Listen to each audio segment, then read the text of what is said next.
Ok, Sueli, você pode apresentar a nossa dinâmica aí, né, da programação desse encontro de hoje, por favor? Ok, iniciamos a gravação já, Cíntia? Ok. Todos me ouvem? Perfeito. Então, boa noite a todos. Eu sou Sueli Mangi, eu sou administradora. Trabalhei aí a minha vida toda, continuo trabalhando com gestão de empresas, então, estamos na Semana da Administração. Essa é uma iniciativa da Associação Brasileira de Administração, a quem eu agradeço pelo convite. Temos aqui, naturalmente, também o apoio do Sindaesp, que é a representação empresarial das empresas de administração. Então, grata aí às entidades. Juntamente com o professor Osmar Pastore, nós vamos tratar do tema da neurociência e a gestão de negócios. Por que fomos convidados para estar pontuando esse tema na Semana da Administração?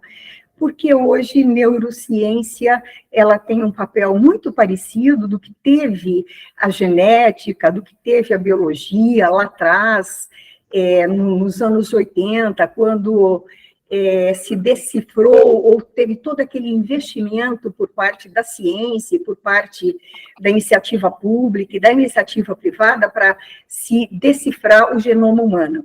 Então, hoje, esse papel, esse status ou essa relevância é bastante ocupado pela neurociência. Então, claro, neurociência tem toda uma terminologia muito técnica, e eu vou tentar contornar isso, porque nós estamos aqui para falar da administração, é esse o foco, e como a neurociência, ela interage, como a neurociência pode dar subsídios para a gente nas diversas áreas da administração. O que eu combinei com o professor Pastore, o que combinamos, melhor dizendo, é que eu faria contextualização da neurociência, assim, para a gente fazer um alinhamento inicial, né, de informações sobre isso, para depois a gente afunilar para a questão que é o nosso foco, que é a gestão empresarial, que é a administração de empresas. Então, foi esse o nosso combinado, e eu prometo para vocês que vou fugir da terminologia técnica e tornar o quanto possível, né, para nós administradores, o quão interessante é a neurociência para a gente também, além de outras áreas. Vocês já devem ou ter ouvido, ou lido, ou se depararem que a neurociência, ela remonta, enfim, à Grécia Antiga, ao passado remoto. Está tudo certo, é isso mesmo, tá bem? O recorte que nós fizemos, eu e o professor Osmar, é assim, vamos estar trazendo aquela essencialidade da neurociência a partir dos anos 70 do século passado, mais especificamente a partir dos anos 90, e de uma maneira assim, bem como pílulas, tá? Para a gente poder fazer o link com o nosso interesse, que é a administração. Mas a gente considerou que essa contextualização inicial era necessária e nos ajuda depois a entender como ela se aplica na nossa área, que é a administração de empresas. A primeira coisa que eu quero trazer para vocês do que resulta a neurociência. Essa é a primeira coisa para trazer para vocês, tá? A neurociência é uma ciência interdisciplinar, tá? Porque ela resulta de várias áreas. E, na atualidade, que é o que nos interessa, ela interage com outras áreas, com outras tantas áreas também, né? Por isso, interdisciplinar. Então, na atualidade, que é o que nos interessa, ela interage para além da medicina, para além das ciências naturais, ela interage com a psicologia, ela interage com a administração de empresa, ela interage com as ciências de computadores, tá? Com toda essa pesquisa de inteligência artificial que interfere na nossa vida como um todo, mas especialmente nas organizações. Então, atualmente, a relevância dela, e por que nós estamos trazendo, é justamente o papel, tá, que ela tem conosco, e como eu disse, nós vamos desdobrar isso mais na frente, no que diz respeito a administração de empresas.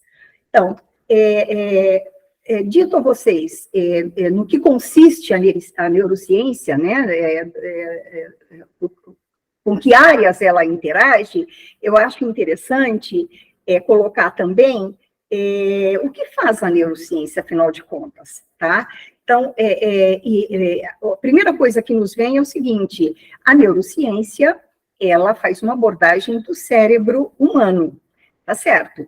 Mas ela tem uma visão para além dessa abordagem das funcionalidades do cérebro humano, que essa é a parte, assim, eminentemente técnica da neurociência. Ela tem, quando eu falo ela tem uma ambição, por parte dos neurocientistas, por parte daquele conjunto de pensadores, de pesquisadores, tá? E de profissionais da neurociência que atuam com essas diversas áreas. Então, qual é a ambição? Se a gente puder resumir, a ambição é a seguinte: a gente quer, num determinado momento, e que ele seja o mais breve possível, a gente quer ter um mapeamento completo do cérebro humano, das funções do cérebro humano. Isto por quê? Porque, a partir daí, a gente vai decifrar N coisas, tá? Do comportamento humano, de como o cérebro atua no corpo humano, do ponto de vista mais biológico, tá? E aí reunindo fisiologia e outras terminologias, mas aquilo que nos interessa, assim, que está mais próximo da gente, do comportamento humano, da cognição, como nós aprendemos, ou como nós poderemos otimizar ou aprimorar a aprendizagem. Então, esse é o diálogo com a neurociência que interessa particularmente para a administração. Trazendo um exemplo disso, para tornar a coisa mais prática, o que a neurociência nos conta, por exemplo, sobre um comportamento nosso, um comportamento humano, que é bem conhecido, e às vezes a gente até teve uma experiência, ou mais de uma experiência pessoal com esse comportamento, e ele cabe bem para as organizações, como cabe bem as organizações empresariais, como cabe bem também na nossa vida pessoal, que é o comportamento de procrastinação, tá? Então, como é que o que a neurociência nos conta de novo sobre isso, tá?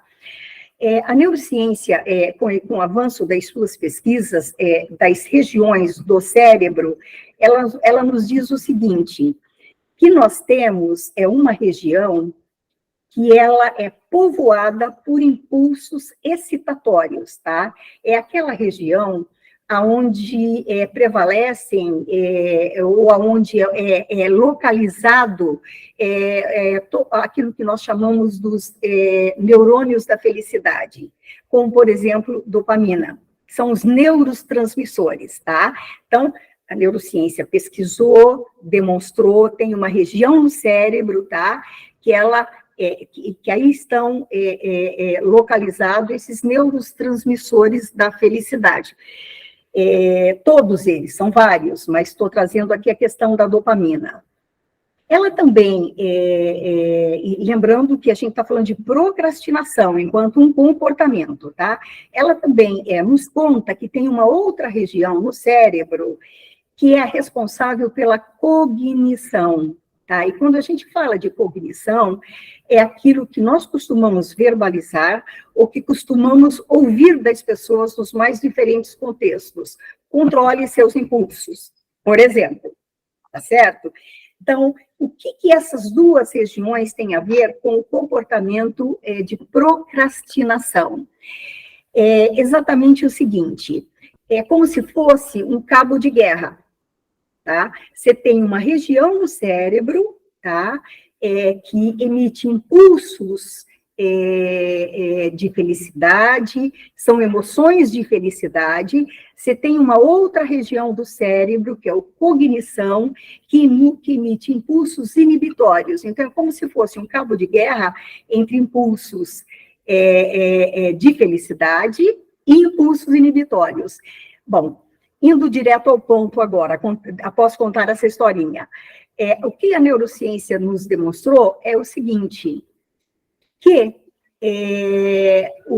a cognição, tá? Os impulsos inibitórios diante do comportamento de procrastinação, ele é enormemente nocauteado, tá? Pelos impulsos dopamínicos, enormemente nocauteado.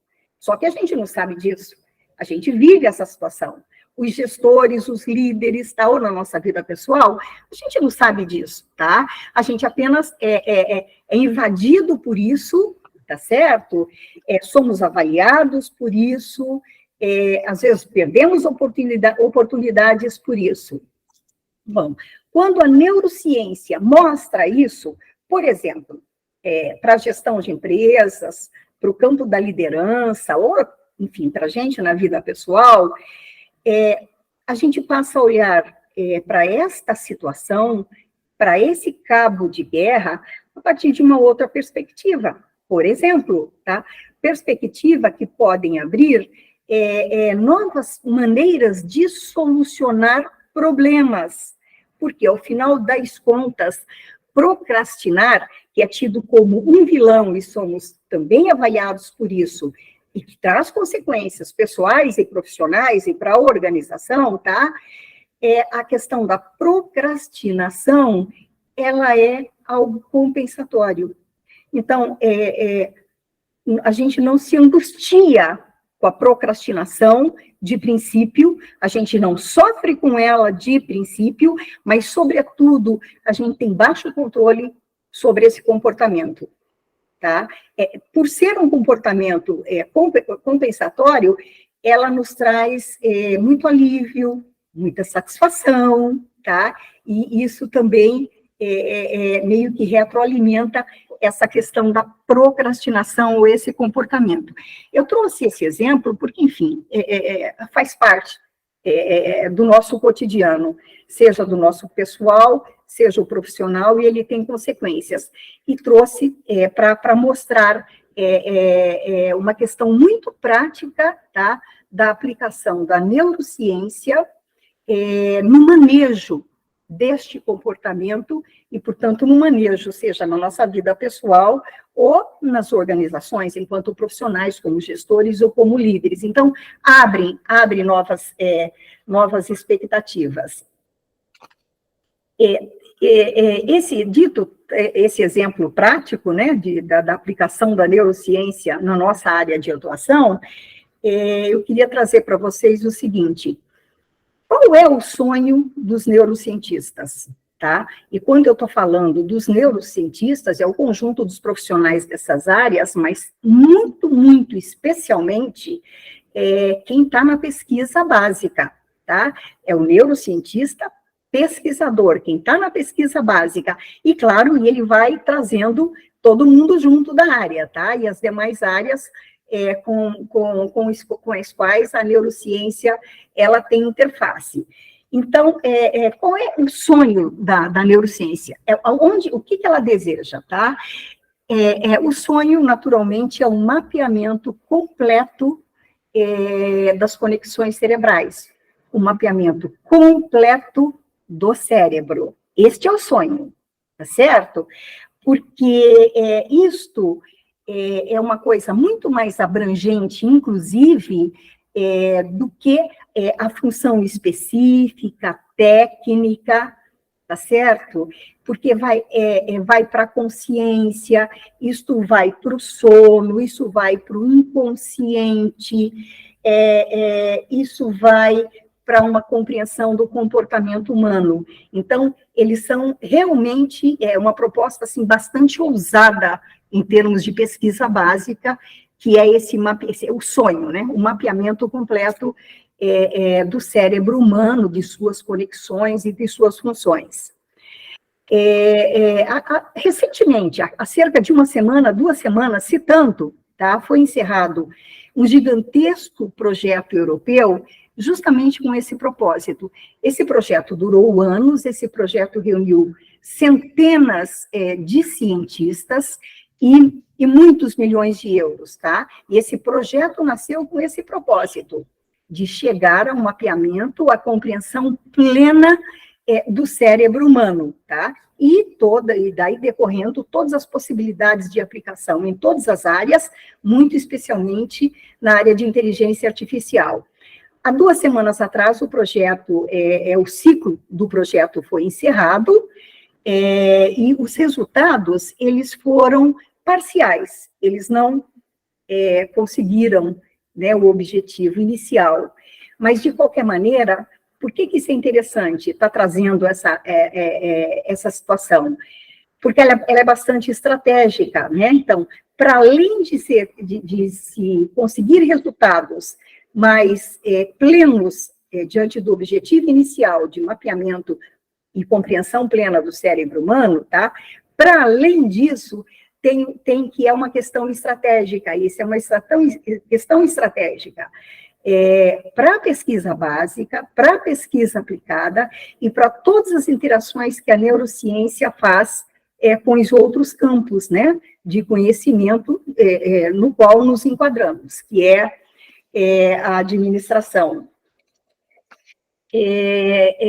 Eu quero trazer aqui, para finalizar esse início de contextualização, alguma coisa de Brasil, né? Quem são os nossos grandes neurocientistas?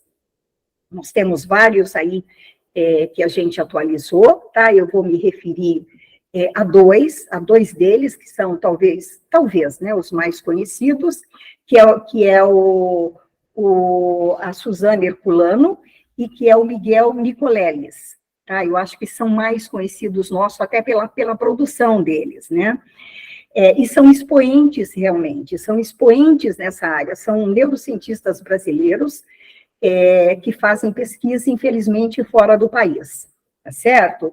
O Miguel Nicoleles, ele é o principal responsável pela interação cérebro-máquina, tá? Isso significa o quê? Significa que ele tem resultados já de aplicação, tá? No campo da saúde, sobretudo, para aquelas pessoas que perderam suas funções motoras, por exemplo, tá? E que hoje têm acesso à pesquisa desse nosso neurocientista e que conseguem recuperar, se não totalmente, mas em grande medida, a sua qualidade de vida. A Suzana Herculano, ela brinca muito porque ela foi a criadora da técnica de contar neurônios. Parece uma brincadeira isso, né? Técnica de contar neurônios, e ela chama isso de sopa de cérebro. Mas qual é a importância disto para a própria neurociência, né? Para as outras áreas que ela tem interface? É uma importância para a pesquisa, inclusive internacional. A importância disso é justamente foi a primeira vez, tá, que foi possível dimensionar, tá bem, a quantidade de neurônios no cérebro humano, no cérebro animal, tá? E para que isso serve? Isso serve para dizer, sobretudo, pela maior quantidade, a partir da técnica que a nossa cientista brasileira desenvolveu, serve, sobretudo, para testar, tá, a enormidade, a complexidade e o potencial de associações e de articulação que o cérebro humano é capaz de fazer, tá? E daí o sonho, né, de mapear tudo isto e trazer isso de maneira aplicada para os vários campos, né? Não só os campos da saúde, mas todas as interações com as demais áreas, incluindo a gestão empresarial. Para finalizar, que eu e Osmar estávamos comentando, porque isso também tem a ver com administração, isso tem a ver com gestão, que é o seguinte: as nossas melhores mentes, elas não ficam no Brasil, não é porque elas não queiram ficar no Brasil, e a gente tem depoimentos, por exemplo, da Suzana a esse respeito, não é uma interpretação minha e do Osmar, tá? Não fica no Brasil porque não há recursos para o nível de pesquisa que eles desenvolvem. E aí nós estamos falando de visão estratégica, nós estamos falando de gestão, nós estamos falando de administração, mesmo que o recorte seja de administração pública. Então, nós perdemos os nossos talentos, esses 2 talentos, dentre outros, fazem pesquisas fora do Brasil, e não é só uma questão assim de, poxa, estamos perdendo talentos, não é tão simples assim, tá? Porque o resultado da pesquisa deles, ele vai estar beneficiando diretamente, ele vai estar gerando riqueza, tá? Em outros territórios que não o brasileiro. Então, eu agora vou passar para o Osmar, tá certo, Osmar? E, enfim, com essa observação também, no âmbito da estratégia, no âmbito da gestão, no âmbito da administração, em que a gente perde riqueza, e a gente perde talento, mas a gente perde riqueza. Ok? Por enquanto era isso, e passo para o Osmar. Tá. Bom, eu queria agradecer a introdução da Sueli, né, que foi bastante feliz em colocar uma relevância muito grande da neurociência em relação à administração, né, e destacar que o Brasil não está alheio a essa questão. Muito pelo contrário, a gente tem diversos nomes, né, nos slides que foram apresentados. Se citou 6, mas são muito mais contribuições que a gente pode ressaltar aqui, não se resume a esses 6 nomes que apareceram nos slides, né? E isso tudo tem um objetivo, tá? Às vezes a gente pensa que ciência é desenvolvida simplesmente por causa de uma pesquisa apaixonante de uma determinada pessoa, né? Mas isso tem uma aplicabilidade, né? E aí, para falar de aplicabilidade em si, a gente chama a atenção do qual é o objetivo da neurociência, né, em termos práticos, né, em termos de resultados no nosso dia a dia. E aí a gente comenta o seguinte, né, esse objetivo é entender como funciona e, mais do que isso, como se pode estimular o cérebro de uma forma desejada. Em outras palavras, além de entender estruturalmente qual é o funcionamento do cérebro, como é que as partes se interagem, né, há um interesse também de saber quais os botões que se aperta nessa máquina para que ela possa se comportar de uma determinada maneira, né? E para se falar de uma maneira muito resumida, a gente assumiu o compromisso de não se perder em tecnicismos, né? Hoje, né, a gente tem a noção de que o cérebro se divide em 3 partes principais que regem o nosso comportamento. Então, a gente tem o neocórtex, que é a parte que se move pela razão, pelo raciocínio lógico, pelas relações de causa e efeito. A gente tem o sistema límbico, que rege a parte da emoção, que faz com que a pessoa se interesse por determinados assuntos, né? E quando a gente está falando de se interessar por determinados assuntos, a gente está falando, inclusive, de se interessar pelas atividades que ela desenvolve dentro de uma organização. E a gente tem a parte do reptiliano, que é a parte do instinto, e que faz com que a pessoa reaja a determinados estímulos, né, quase que sem pensar. Na prática, né, é uma parte do cérebro que reage de uma forma quase que automática. Então, qual é o objetivo que se busca hoje com a neurociência? Ver como é que isso funciona e como é que se pode ativar esses 3 sistemas, essas 3 formas de reação do ser humano, né, no sentido de se obter resultados que interessem a uma organização ou interessem a um tratamento médico, por exemplo. Tá? Então, essa é a base da neurociência. Mas quando a gente fala de neurociência, né, objetivamente, como é que é o cruzamento dessa neurociência com a questão da gestão? E aí a lista é enorme.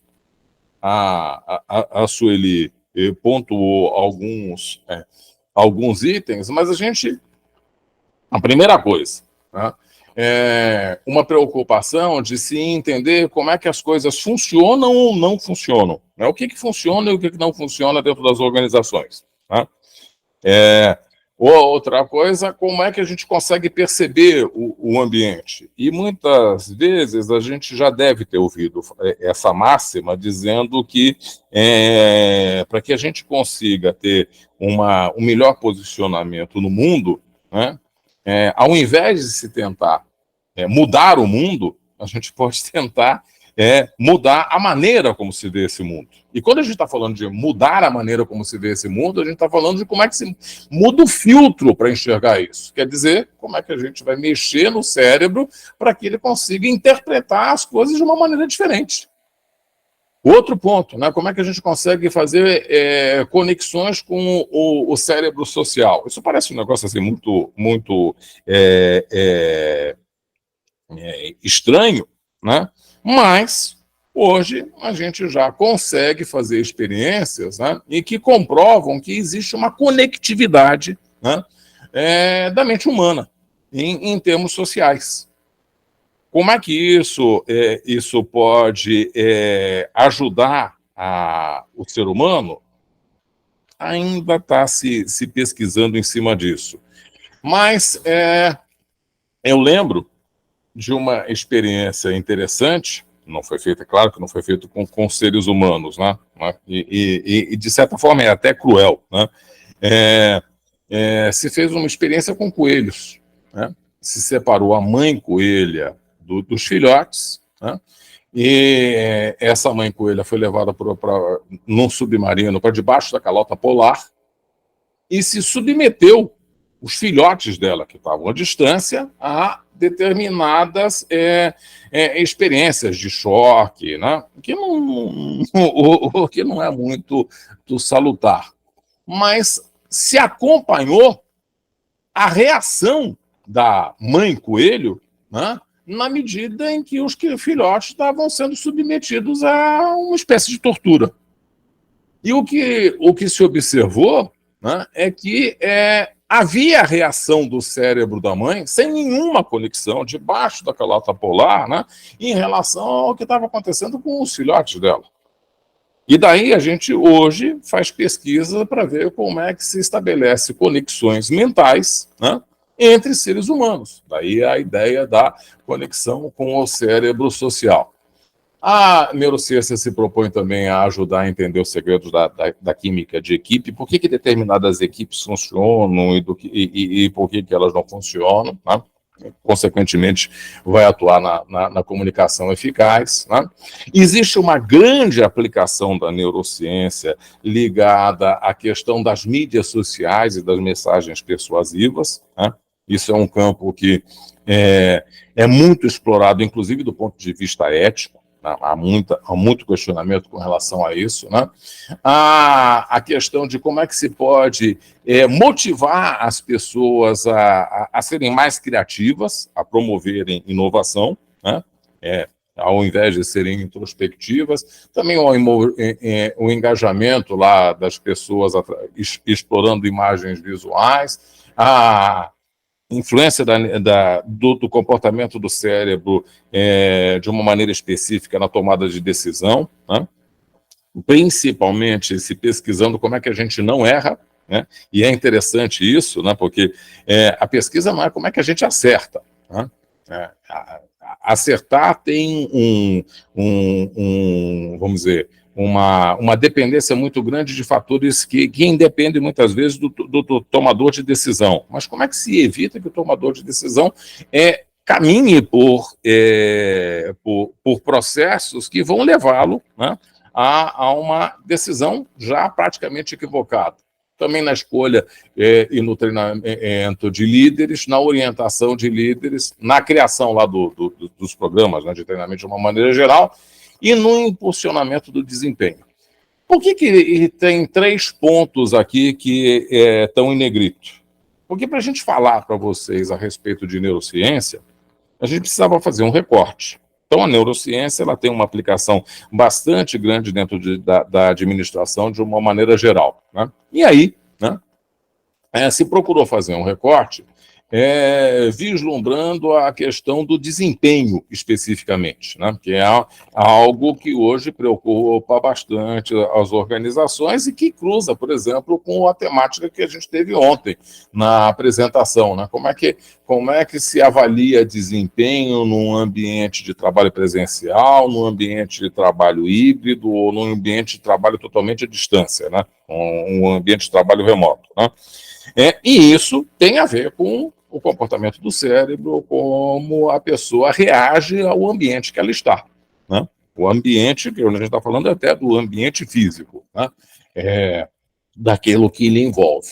E aí a gente chama a atenção, né, que esse tema, embora seja um tema assim, que está se tornando cada vez mais relevante, ele ainda é extremamente considerado dentro das organizações, né? Quando a gente vai falar de neurociência e de equilíbrio nas organizações, quando a gente vai falar de prestar atenção no comportamento das pessoas e tentar não induzir, mas aproveitar o melhor das pessoas, estimulando o cérebro das pessoas, a gente descobre, segundo esse pesquisador, Póvoa, né, no estudo de 2021, que apenas 18% das empresas brasileiras, né, focam de alguma maneira, ainda mínima que seja, a questão da saúde mental do empregado. Isso um percentual irrisório, né? E isso significa que as empresas, na prática, exploram muito pouco o potencial dos seus colaboradores. Mas tem um outro dado mais alarmante, né, que mostra o seguinte: segundo lá a Secretaria de Vigilância Sanitária, num período de aproximadamente 10 anos, houve um aumento de 43% de registros de suicídio no Brasil. E a gente não está falando de mundo, né? Esses números, eles também acontecem lá fora. A gente não está falando de uma situação especial do Brasil, né? E a maior parte, as taxas mais significativas estão centradas em determinadas regiões do país. Boa parte da motivação para esse ato de extrema violência em relação a si próprio está ligada à depressão, desesperança autoaprendida, né?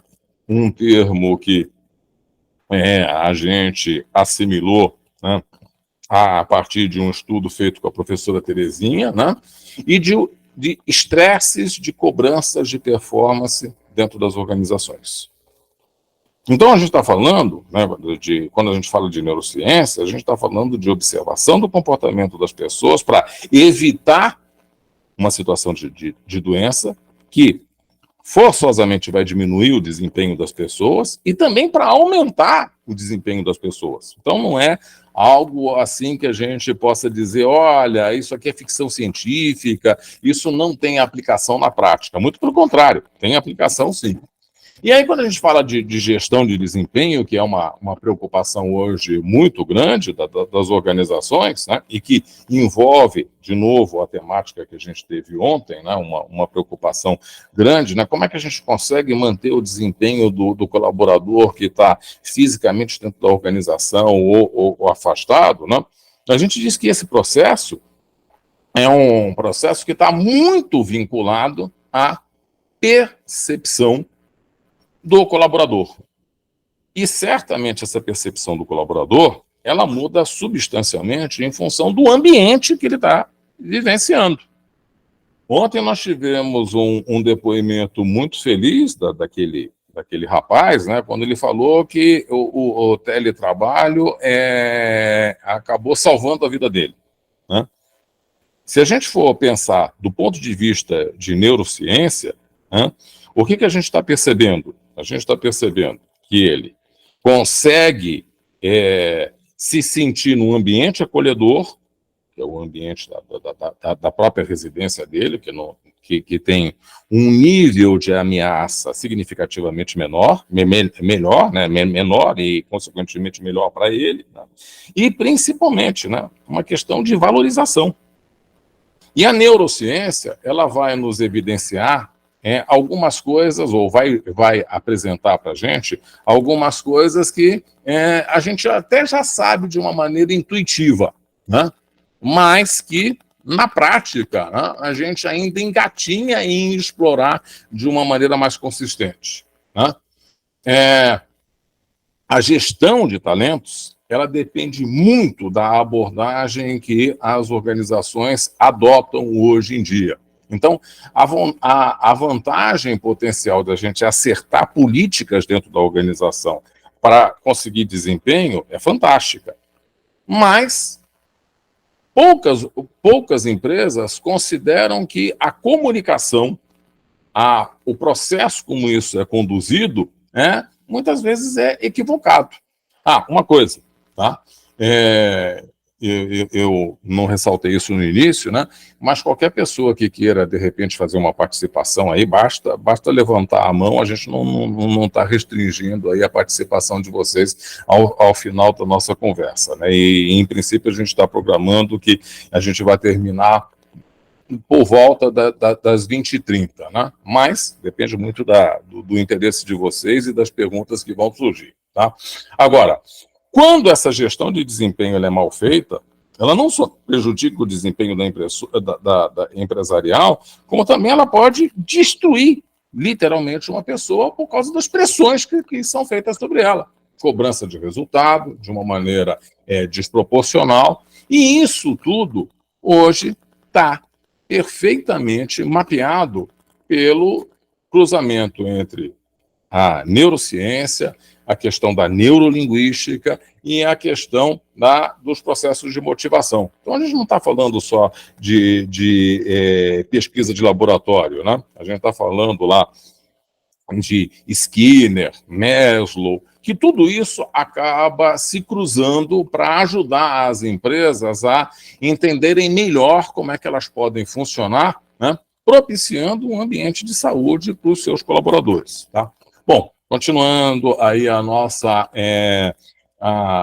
preleção a respeito de desempenho, né?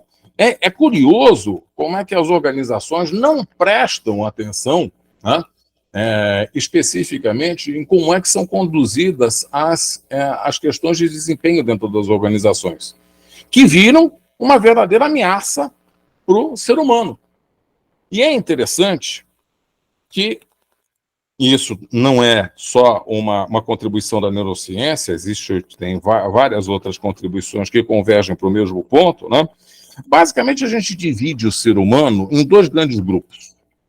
Aquele grupo que acredita que se pode desenvolver ao longo da vida, um autodesenvolvimento, e aquele grupo de pessoas que acredita que nasceu de uma determinada forma, com um potencial que já está consagrado, que ele não vai evoluir.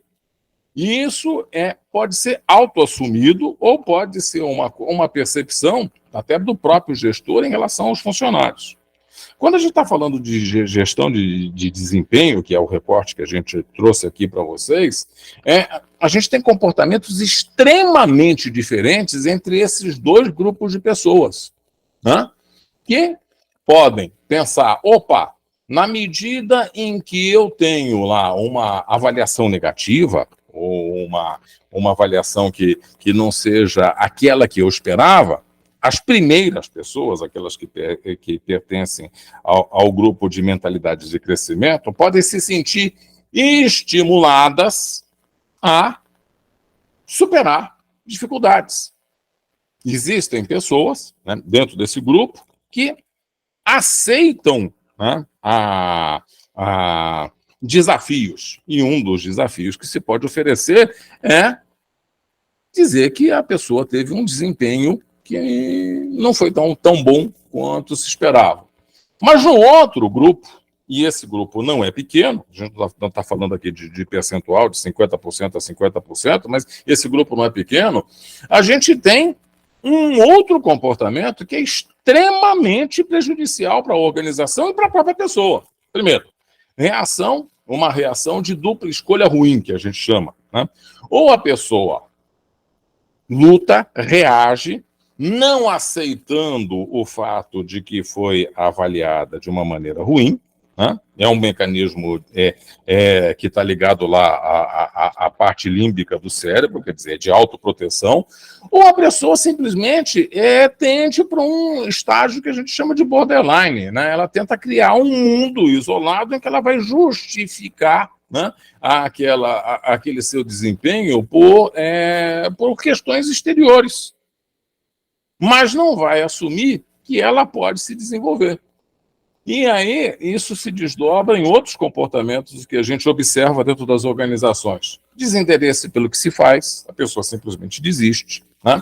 A falta de lealdade, a pessoa assume que a primeira chance que ela tiver de fugir daquele ambiente, ela vai fugir, vai para uma outra organização e leva consigo todo o investimento que a organização fez no seu treinamento, na sua capacitação, né? E, de repente, até a organização não percebe isso, né?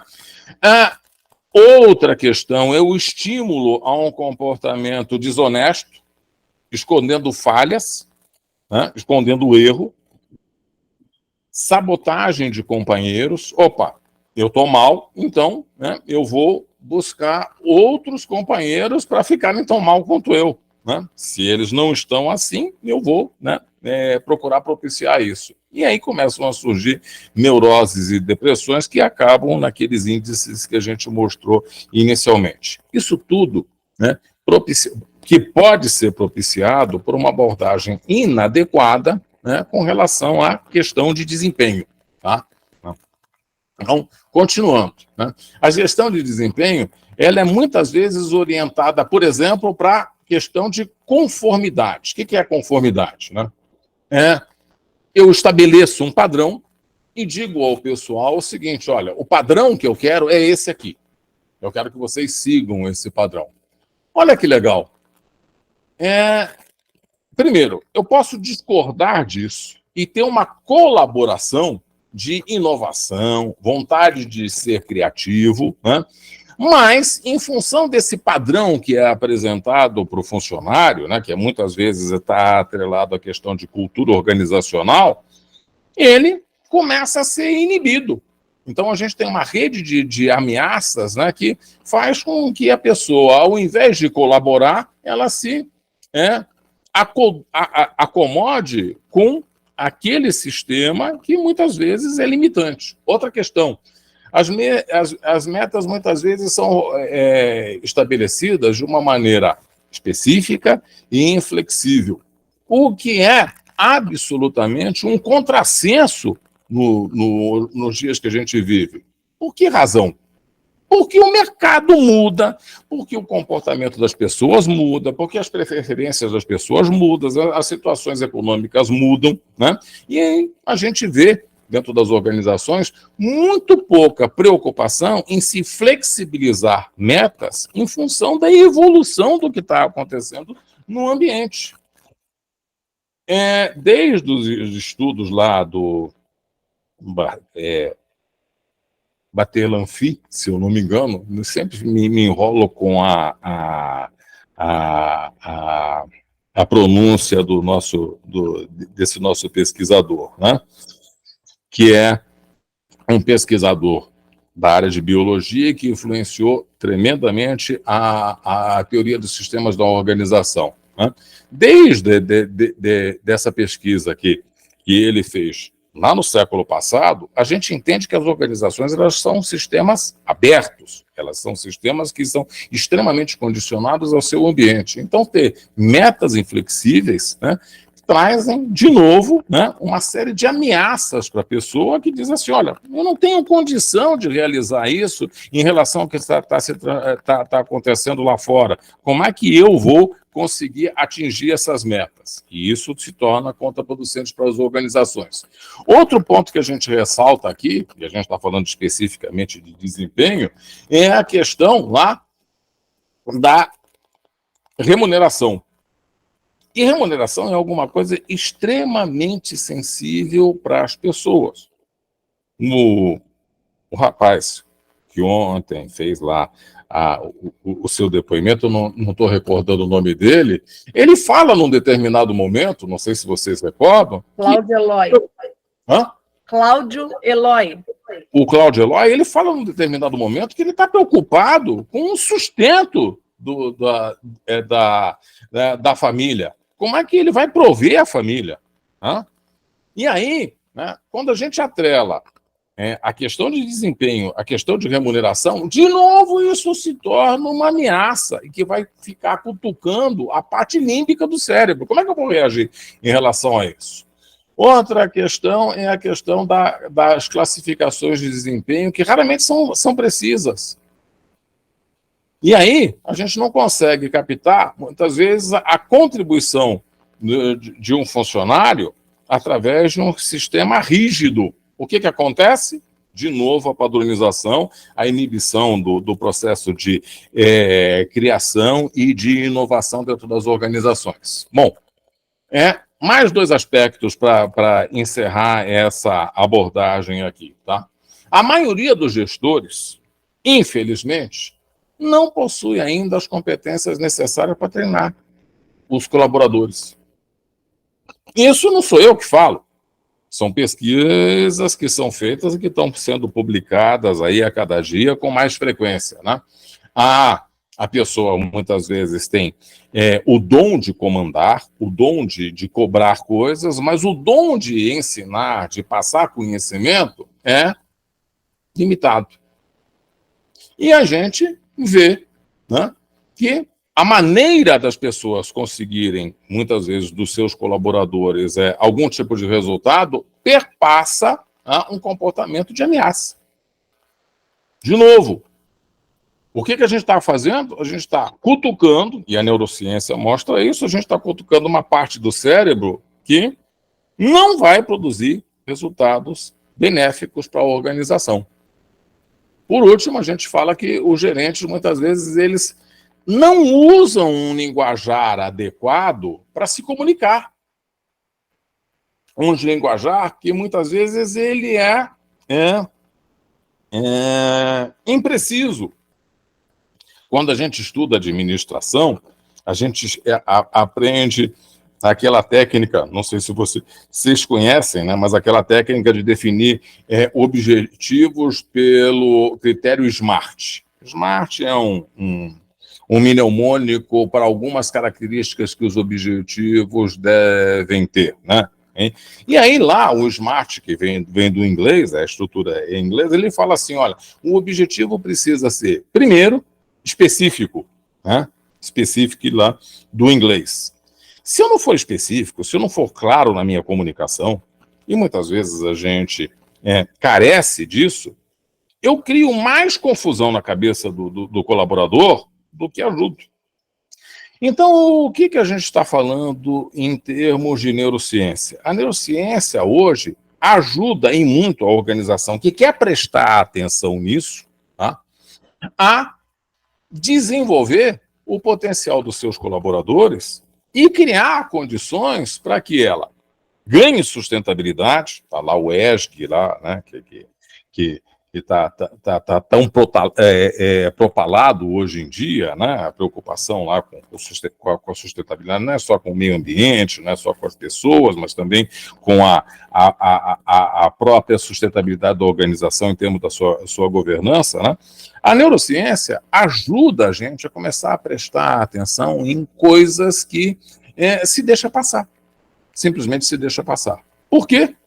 Porque se presta muito pouca atenção a esse tipo de contribuição que muitas vezes a gente acha que é ficção científica, que é alguma coisa que não pode ser trazido para o nosso dia a dia, como, por exemplo, prestar atenção no linguajar que você usa para comunicar determinadas ideias, tá?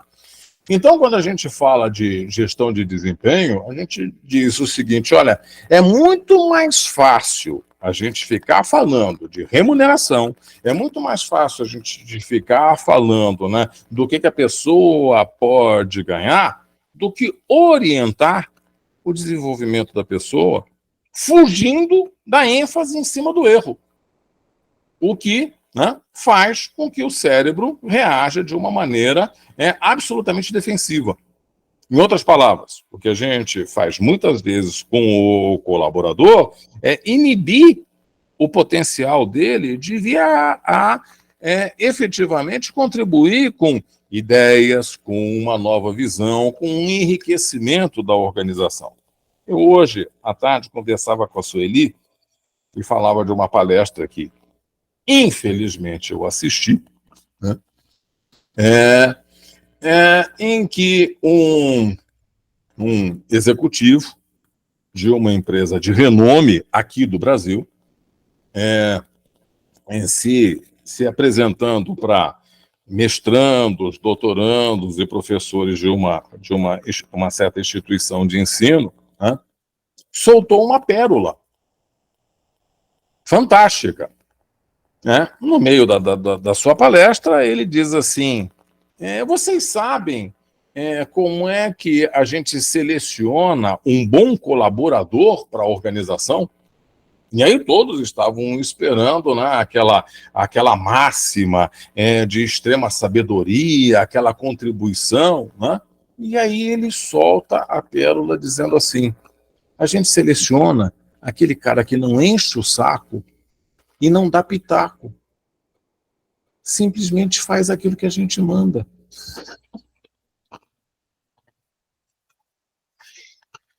Olha só que coisa fantástica.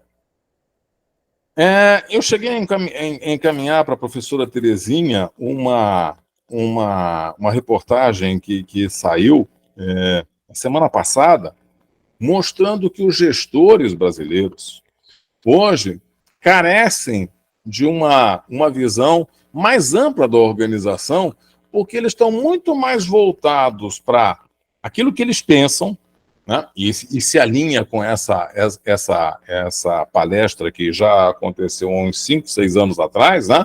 É muito mais com aquilo que eles pensam, com a construção da sua própria imagem, quer dizer, com alguma coisa extremamente egocêntrica, do que com uma interação dentro das organizações. Então, quando a gente está falando disso, a gente está falando de sistemas inibidores que fazem com que as organizações cheguem muito aquém daquilo que elas poderiam alcançar. Quais são os princípios que a neurociência traz e que a gente precisa observar de uma maneira bastante objetiva? Primeiro, o cérebro funciona bem e bem melhor quando ele tem orientações precisas e objetivas. Quanto mais superficial for a comunicação, quanto mais a gente evitar uma objetividade na comunicação, mais a gente gera dúvida e a pessoa se sente insegura. Segunda coisa, que a gente ouve no dia a dia, mas muitas vezes não se presta atenção. Ao se falar, é mais interessante que a gente procure afirmativas positivas do que nãos, né? Eu divido com a Sueli a experiência de estarmos fazendo um curso que fala justamente do traumatismo que surge no desenvolvimento da criança quando ela aprende a palavra mágica não. E como é que isso pode ser extremamente prejudicial se não é conduzido de uma maneira adequada. Quando a gente começa a dizer assim, não, não, não, não, não, né? E onde é que está o sim? Onde é que está o espaço para que eu cresça? As organizações esquecem isso, mas a neurociência nos chama a atenção disso. Outra coisa, se carece de construção, muitas vezes, de uma visão otimista ou de objetivos claros que a gente queira alcançar. Então, quando a gente consegue criar na cabeça dos colaboradores, né, uma visão do que a gente quer alcançar, do que a gente gostaria que a organização fosse, que nós gostaríamos de realizar e o que seria bom para eles, quando a gente carece disso, as pessoas continuam absolutamente perdidas, né? E isso se justifica por uma razão muito triste. os gestores muitas vezes têm medo de fazer isso porque eles se sentem inseguros em relação à realização das suas próprias propostas. Então fica mais fácil a gente simplesmente falar de, olha, vamos atingir sucesso sem definir lá uma imagem concreta que possa ser perseguida, do que, né, se ser mais objetivo. Quanto mais eu for superficial, muitos pensam, né, menos eu me comprometo com um resultado que fuja daquilo que eu estou propondo. Outra coisa, né, a gente funciona melhor, a neurociência mostra isso, a gente funciona melhor quando a gente percebe que as ameaças atingem igualmente a todos. Em outras palavras, o que a neurociência está dizendo é que a gente precisa trabalhar com um time. E se existe ameaça, essa ameaça tem que ser vista como sendo alguma coisa que se aplica a todos, a empresa como um todo, e não especificamente a Gláubia, a Sônia ou a Neide. Mais uma coisa, quando se sente que tem informações necessárias e suficientes para avaliar o ambiente, a gente se sente mais seguro. E dentro das organizações, isso nem sempre é praticado.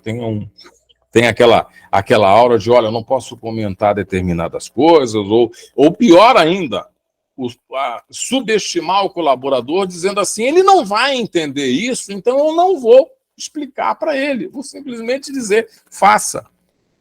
Furos enormes que a neurociência está, né, mostrando que podem ser profundamente trabalhados, tá? Então, o que a gente fala? A gente falou de uma maneira geral dos problemas, vamos falar de como é que a gente pode conduzir isso para boas soluções. Primeiro, né, estabeleça princípios orientadores claros para que as pessoas consigam entender onde é que você quer chegar e onde é que você quer nos levar. Que a gente tenha uma percepção clara, né, do que a pessoa está desejando. E você tenha, de preferência, espaço para discutir essas propostas. Então, a primeira orientação que a gente recebe da neurociência é isso: transparência naquilo que é possível. É claro que muitas vezes as organizações não podem falar tudo, mas também se fecharem a ponto de dizer assim, olha, eu mando e você obedece, se você abrir a boca você não nos interessa, como foi a manifestação daquele executivo, as coisas não vão funcionar direito. Outra coisa, há que se educar os gerentes com relação a conceitos básicos de recompensa e ameaça, né? A gente parte daquele pressuposto lá do Skinner, dizendo, olha, tem pessoas que funcionam bem com ameaças, tem pessoas que funcionam bem com recompensas. Então, a gente tem que saber qual é o tipo da pessoa e aplicar isso. Isso é uma estereotipagem estúpida, simplista. A gente sabe que as pessoas mudam o seu comportamento em função do ambiente. Isso aí a gente já sabe. Então, ficar tentando convencer as pessoas, né, através, por exemplo, de práticas de ameaça, quando a gente perde os argumentos, é algo extremamente improdutivo para as organizações. Outra coisa, cria um senso de urgência, né, se concentrando em oportunidades, em chances de crescimento para a organização, ao invés de ficar trabalhando em cima de ameaça. Não tem nada a ver, né, a gente ficar dizendo, olha, vamos perder o emprego se a gente não conseguir isso, esquece.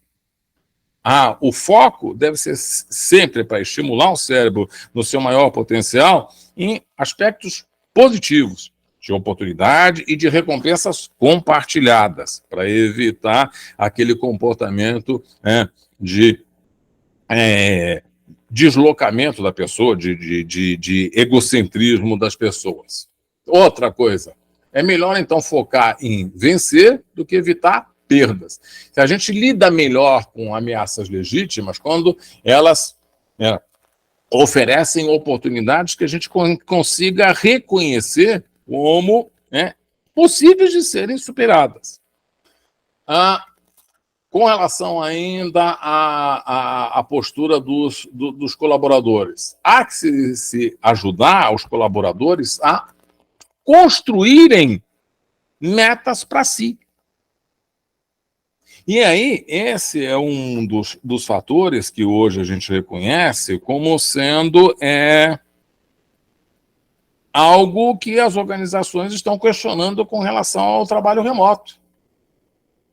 A gente tinha metas dentro da organização, né? E aí muitas organizações, não são poucas, infelizmente, assumem que essas mesmas metas podem ser alcançadas e às vezes até tem a ilusão de que essas metas podem ser alcançadas, podem ser superadas quando a pessoa simplesmente está trabalhando em casa, porque ela está mais confortável, porque ela não tem o desgaste do transporte e tal. Isso é por ilusão. Por que é ilusão? A gente está esquecendo de que o cérebro está submetido a um ambiente completamente diferente, com pressões que, às vezes, a gente ignora, né? As pressões lá, né? Que podem ser positivas, como o caso lá que foi relatado ontem, que o filho do rapaz... Eu esqueço o nome dele toda hora, mas tudo bem. Eu esqueço o nome de todo mundo, né? Então eu chamo todo mundo de amigo e está acabado e fujo por aí, né? Esse é o meu problema neurológico, né? Então, quando ele fala lá que o amigo lá, que o filho vai lá e diz assim, pai, está na hora agora do senhor deixar de trabalhar e ser pai, ser companheiro, né? Mas a gente tem outros ambientes, né, em que essa realidade é justamente a oposta. E as organizações, muitas vezes, se esquecem disso, da interação do cérebro com um ambiente que muda completamente quando a gente está num outro local, né? Há a questão também de se promover uma certa flexibilidade dentro das organizações. E flexibilidade, para muitos gestores, ainda significa tolerância com mau resultado. Não tem nada a ver isso. O que a gente está falando é simplesmente de dizer, olha, vamos analisar por que não deu certo uma determinada coisa, por que você não atingiu uma determinada meta. E muitas vezes a gente descobre que as pessoas não atingiram essas metas porque elas não tinham recursos adequados, porque elas não tinham conhecimento adequado, né? Ou porque elas não foram preparadas para aquele nível de pressão a que elas são submetidas. Esse cuidado a gente também deve ter. Então, é assim, resumidamente, forneça certeza, seja objetivo com relação àquilo que você quer. Deixe o mais claro possível para as pessoas. Isso é uma orientação que a neurociência dá diretamente para a liderança. Depois, ofereça autonomia. Deixa a pessoa abrir a boca, colaborar. Ainda que a colaboração dela possa ser incipiente ou seja, num determinado contexto, muito pouco aproveitada. Se eu não der chance para que a pessoa se manifeste, para que ela diga o que ela está pensando, eu sequer vou saber se ela está pensando de uma maneira certa ou de uma maneira errada. E aí eu posso perder grandes oportunidades de desenvolvimento da organização. E, por último, construa relacionamento.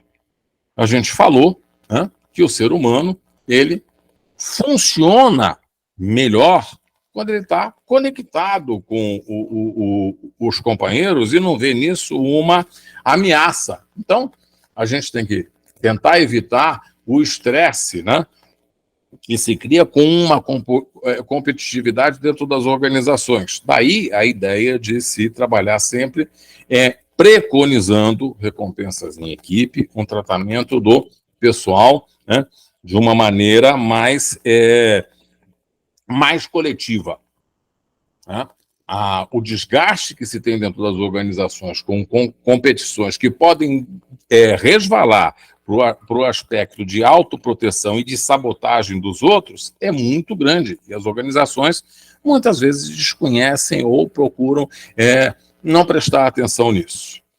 As referências que a gente fez aí aquelas pesquisas, tanto do Povo lá quanto lá do Conselho Federal de Medicina, estão apresentadas aqui. Esse é um cuidado que a gente tem, né, sempre para fundamentar lá aquilo que a gente aproveitou, né, que a gente apresentou, desculpe. E agora, né, a gente abre espaço para vocês fazerem perguntas aí, né, dentro desse recorte, né, que a gente te falou, né, ou de algum outro aspecto que vocês queiram, né, explorar. O momento é esse. Então, vamos lá. Posso? Sim, claro. Oba! Eu estava me segurando aqui. E não é, na verdade, não é uma dúvida, mas é um comentário sobre um curso que eu fiz durante um final de semana inteiro, sexta, sábado e domingo, sobre técnicas de investigação de vazamento de dados. Sim. E, para minha surpresa, grande parte do curso era sobre neurociência e observação de comportamento, onde se tinha, inclusive, entrevistas, né, com pessoas da empresa, onde tinham sido os dados vazados, em que se falava o seguinte, que a menor importância eram para as respostas que estavam sendo dadas às perguntas, mas sim o comportamento das pessoas naquele momento em que elas estavam respondendo as questões. Então, eu jamais imaginei que dentro de um curso de investigação de vazamento, eu encontraria a neurociência. E dentro desse curso, e um complemento que eu ainda faço, ao se formar um comitê dentro da empresa para investigação de vazamento ou adequação da empresa pela Lei Geral de Proteção de Dados, a neurociência também é importantíssima. Também o estudo de comportamento e também para a prática dos investigadores. E é outra coisa que eu também nunca, na verdade, eu nunca pensei. Eu nunca levantei essa hipótese. Mas para a prática dos investigadores, detetives, a neurociência é o que me foi apresentado, que também é super importante. Então, eu queria trazer a minha experiência nessa área, que é onde eu entendi que dentro de uma empresa, a neurociência ela deve fazer parte do planejamento estratégico. Vamos pensar sobre uma outra ótica, né?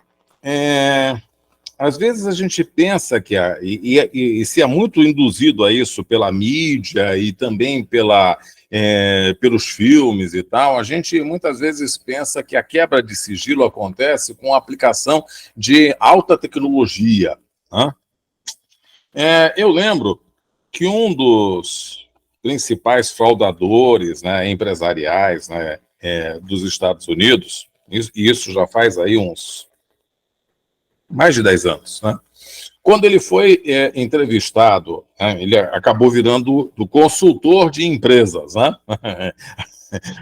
É interessante isso, né? Que a gente, às vezes, consegue dar um bom aproveitamento para esse tipo de pessoa, né? Quando ele foi entrevistado e perguntaram assim, olha, como é que você conseguia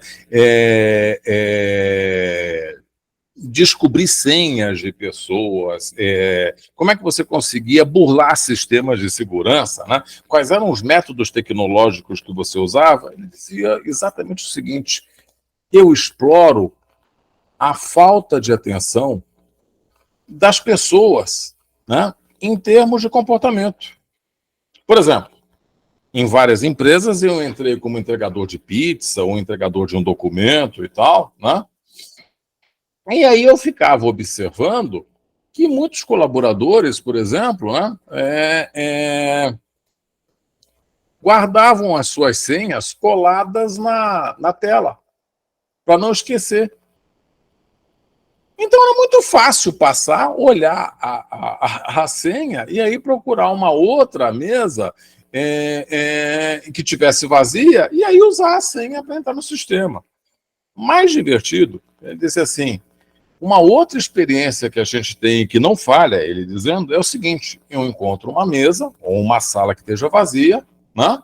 Uso o telefone, né, da mesa e ligo para um outro ramal dizendo o seguinte: fulano, eu sou novo aqui na empresa, eu estou com dificuldade para entrar no sistema, você me ajuda? E o cara responde, simplesmente porque ele viu, né? Olha só como é que funciona o cérebro. A ligação é de um ramal interno. Ah, então não tem problema nenhum. E ele vai lá e abre o sistema para as pessoas. Não tem nada de alta tecnologia. É simplesmente observar o comportamento, como é que a gente se torna, muitas vezes, vulnerável a esse tipo de abordagem, né? Então, é claro que a gente tem, hoje em dia, diversos métodos que envolvem lá quebra de criptografia e tal, mas o principal é se observar o comportamento. E aí treinar, não é só o aspecto do investigativo, mas treinar a pessoa a prestar atenção nisso, né? O que eles colocam como eles chegaram na importância da neurociência para isso? É porque 95% dos vazamentos de dados são realizados por seres humanos e não pela máquina. Sim, sim. Né? Que é aquele linkzinho azul que a gente clica, enfim, que é no botãozinho que a gente aperta. Então, 95%, 5% dos problemas de vazamento de dados estão por razão das máquinas. Então, aí veio a necessidade de trazer a neurociência para essa situação. E de treinar as pessoas para que elas sejam mais cuidadosas. Muitas vezes elas deixam vazar as informações simplesmente porque elas não prestam atenção no que está acontecendo, né? As organizações prestam muito pouca atenção no aspecto comportamental, que é observado também de uma maneira transversal pela neurociência. O que mais? Obrigada. Nada.